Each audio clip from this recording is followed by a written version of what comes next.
Hi friends, welcome back to my channel. ఈరోజైతే protein powder ఇంట్లో ఎలా తయారు చేసుకోవాలో చూద్దామండి. దానికి కావాల్సిన బాదం, కాజు, వాల్నట్, పిస్తా, మీ దగ్గర ఇంకా ఏమైనా నట్స్ ఉంటే అవి కూడా యాడ్ చేసుకోవచ్చండి, ఆప్షనల్. దీన్ని అయితే ఇప్పుడు ఒక్కొక్కటి డ్రై రోస్ట్ చేసుకుందాం. స్టవ్ మీద బాండి పెట్టి లో ఫ్లేమ్లో ఉంచుకోవాలండి. నేనైతే ఇప్పుడు పిస్తా యాడ్ చేస్తున్నాను. వీటిని ఇలా కదుపుతూ స్లోగా సిమ్లోనే వేపుకోవాలండి.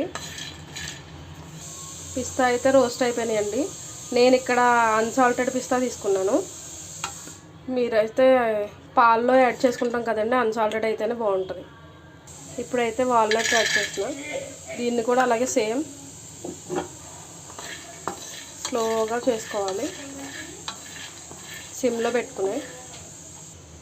ఇవి కూడా మంచిగా రోస్ట్ అయిపోయాయండి. దీన్ని కూడా తీసేసుకుందాం. ఇప్పుడైతే బాదం యాడ్ చేసుకుందాం. ఇలా మంచిగా లో ఫ్లేమ్లోనే రోస్ట్ చేసుకోవాలండి. ఇవి కూడా అయిపోయినాయి. ఇప్పుడైతే కాజు యాడ్ చేస్తున్నాం. కాజు చాలా త్వరగా వేగిపోతాయండి, కాబట్టి కదుపుతూ వేపించుకోవాలి.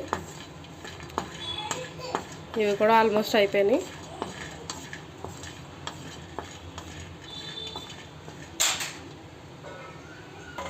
నట్స్ అన్ని డ్రై రోస్ట్ చేసుకున్న తర్వాత అంతా కూల్ అయిపోవాలండి. ఇవి పూర్తిగా చల్లారిపోయిన తర్వాత మిక్సీకి పట్టుకోవాలి. ఆ పౌడర్ చూపిస్తానండి. ఇదిగోండి, చూసారు కదా, నట్స్ అన్నీ కలిపి నేను మిక్సీకి వేసుకుంటే ఇలా పౌడర్లా అయ్యింది. దీన్ని అయితే ఈ కంటైనర్ వేసి స్టోర్ చేసుకుంటున్నాను. ఫ్రిడ్జ్లో పెడితే ఒక 3 months వరకు నిల్వ ఉంటుందండి, లేదంటే ఒక 1 month వరకు ఉంటుంది బయట అయితే కనుక. Thanks for watching. ఈ వీడియో నచ్చినట్లయితే లైక్ చేయండి, షేర్ చేయండి, కామెంట్ చేయండి. సబ్స్క్రైబ్ చేసుకోవడం మర్చిపోకండి.